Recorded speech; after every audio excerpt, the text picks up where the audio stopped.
concept is not a complicated one. Build an empire and take over the world. The way you do it requires more thought though, and the way it works in Civilization V, Firaxis' latest installment of its popular strategy franchise, will feel quite a bit different to longtime fans. It's got a cleaner, much more user-friendly interface, better visuals, and a host of other new features that make playing just as fun and addictive as ever, and we're only playing a preview build.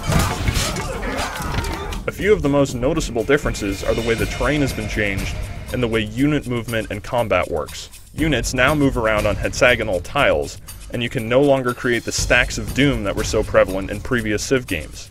Instead, you now place one unit type per tile, so you'll need to pay much closer attention to how your forces are deployed. The same idea goes for cities.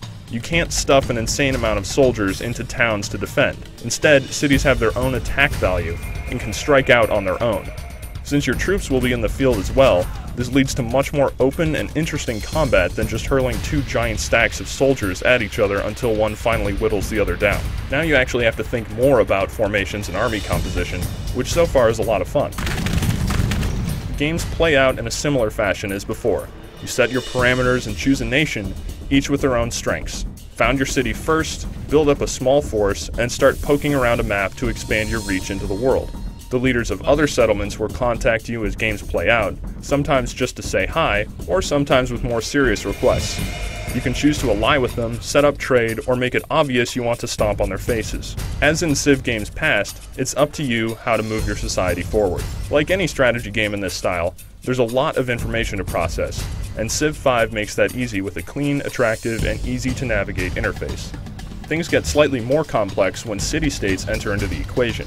These independent settlements come in a few types, and will aid you if you're nice, or serve as a nuisance if they're allied with your enemies.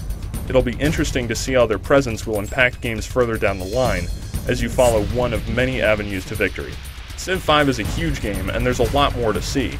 And it's not that far away now. It'll be ready in late September, and we can't wait to play the final product. Keep checking in with IGN for more as the release date approaches.